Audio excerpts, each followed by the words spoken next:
Hello students, welcome to all. जैसा कि मैंने पहले इंट्रोडक्शन वीडियो में डिस्कस किया था कि एक सीरीज बनेगी, तो मैंने स्टार्ट किया था। तो सबसे पहले 9th 10th एंड देन मैं स्टार्ट करने वाला हूँ क्लास 12th। इसमें क्या होगा, जो मैं क्लास 12th और 11th की जो सीरीज बनाऊँगा, इसमें सबसे पहले बोर्ड के अकॉर्डिंग होगा, board of point of view. लेकिन जो इसका सिलेबस होगा वो मैंने होल सिलेबस मिक्स कर दिया है। JEE mains and advance, IIT JEE mains and advance complete syllabus. इसमें क्या है, इसी में बोर्ड का भी सिलेबस है। और मैंने देखिए 11th 12 के अकॉर्डिंग लिख दिया है कौन सा चैप्टर 11th में, कौन सा चैप्टर इसमें 12th में मुझे मिलेंगे, जो मैं डिस्कस करूंगा उसी के अकॉर्डिंग। तो आइए देखते हैं। सबसे पहला पार्ट मेरा क्या है, अलजेब्रा है। अलजेब्रा में देखिए मैंने सीक्वेंस लिख दिया। सबसे पहले इसमें मेरा चैप्टर्स है सेट्स, 11th में relations and functions, class 11th and 12th both. Class 11th में एज ए इंट्रोडक्शन है, क्लास 12th में types and their problems. Class 11th inequality, next class 11th quadratic questions, class 11th progression series. इसमें मुझे मिलेगा AP, GP and some problem based on HP. ये syllabus board में नहीं है, board में केवल ये दोनों है। बोर्ड क्या क्लास 11th में है, तो बोर्ड से कोई मतलब नहीं एग्जाम में। तो बोर्ड में तो क्लास जितने 12th लिखेंगे सारे बोर्ड वाले। तो क्लास 11th होम एग्जाम में स्कूल में होता है। बानोमियल जैसे है, ये क्लास 11th में है। और जी मेंस के अकॉर्डिंग भी है। Permutation combination class 11th, probability class 11th and 12th both. Next complex number and अब यहाँ से मेरा सिलेबस स्टार्ट हो क्लास 12th बोर्ड। तो देखिए प्रोबेबिलिटी यहाँ 11th में भी है, 12th में भी है। तो 11th में कुछ अंडरस्टैंडिंग है, उसके बाद कंडीशनल प्रोबेबिलिटी क्लास 12th से स्टार्ट। कॉम्प्लेक्स नंबर की बात कर रहे हैं जैसे, तो complex number class 11th, matrices class 12th, determinants class 12th, vectors class 12th and 3 dimensional means 3D class 12th। Short form में 3D बोलते हैं। तो ये सारे सिलेबस मेरे बोर्ड के अकॉर्डिंग भी हैं और जी मेंस एडवांस के अकॉर्डिंग भी है। अब मेरा जो अगला सिलेबस है part number 2, coordinate geometry. Coordinate geometry में क्या है, सबसे पहले मैं class 11th straight line, then circle, parabola, ellipse, hyperbola, ये सारे पार्ट कंबाइंड करके क्लास 11th में कोनिक सेक्शंस के नाम से दिए गए हैं।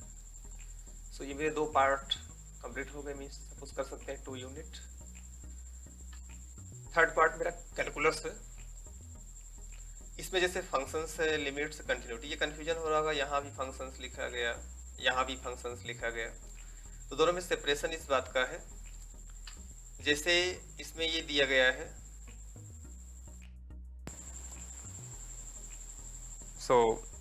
इसमें जो फंक्शन की बात आ रही है, फंक्शन इसमें ये दिया गया, जैसे इसमें जो फंक्शन है वो रेशनल एंड रियल फंक्शन के बारे में बात हो रही है। तो उस फंक्शंस की जो वैल्यू होती है उसको मुझे लिमिट एंड कंटिन्यूटी में यूज करना होता है, इसलिए फंक्शन लिख दिया गया। और यहाँ पे क्या करते हैं, इससे कुछ रिलेटेड कर्व ड्रा कर लेते हैं, उससे पता चल जाता है रेंज डोमेन क्या होगा कर्व के अकॉर्डिंग। तो ये इसलिए फंक्शन यहाँ लिख दिया गया है। तो लिख दिया था मैंने यहाँ पे क्लास 11th एंड 12th केवल कर्व के बारे में डिस्कस करेंगे यहाँ पे। फिर क्या है, limits class 11th, continuity class 11th and 12th both, differentiability class 11th and 12th both, differentiation class 11th and 12th। 11th में थोड़ा सा फंडामेंटल है बट क्लास 12th में कंप्लीट है, जिसमें मैं फंक्शंस का लॉग लेके भी कुछ क्वेश्चंस फॉर्म करता हूँ, लगाता हूँ उसे। फिर मेरा नेक्स्ट एप्लीकेशन ऑफ डेरिवेटिव्स। इसमें क्या है, कई पार्ट्स हैं। जैसे सबसे पहले मैं डिस्कस करूँगा rate of change of quantity के बारे में। फिर इसमें अगला पार्ट मिलेगा मुझे अप्रॉक्सीमेशन। इससे मुझे मिलेगा tangent and normals and finally maxima and minima of function. Next part application of derivatives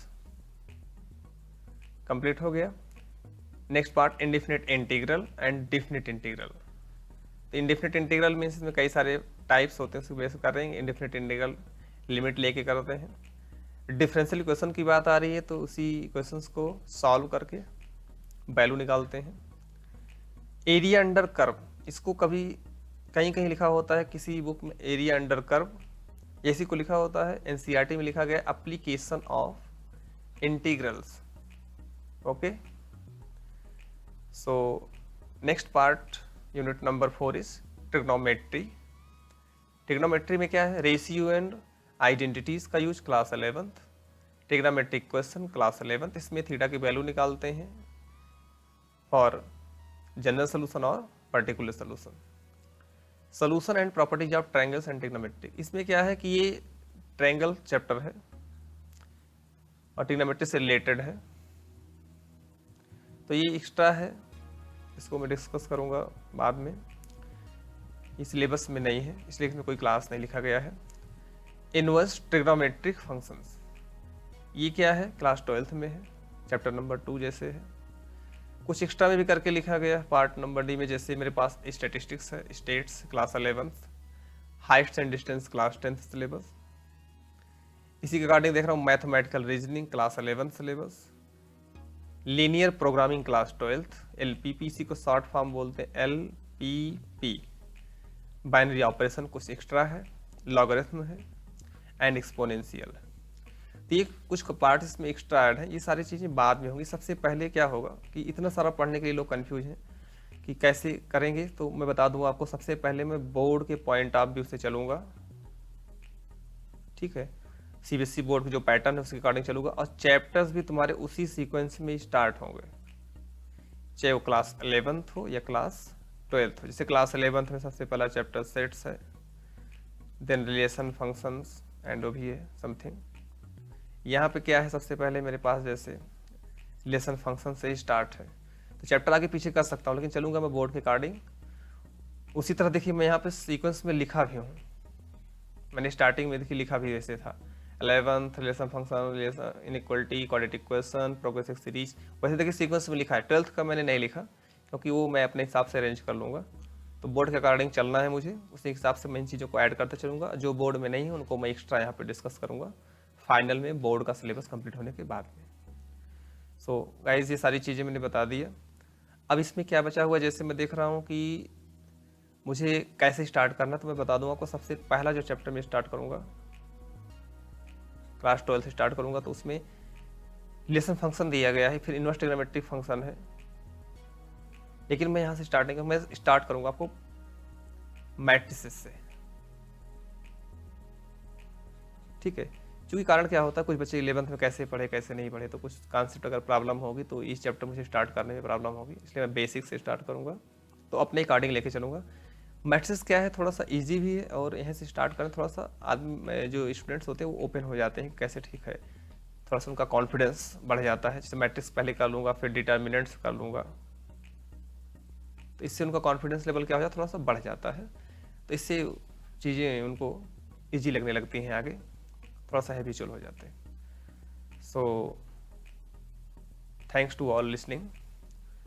आइए इसके बाद फिर अगली वीडियो में डिस्कस करते हैं, मैट्रिसेस से स्टार्ट करते हैं।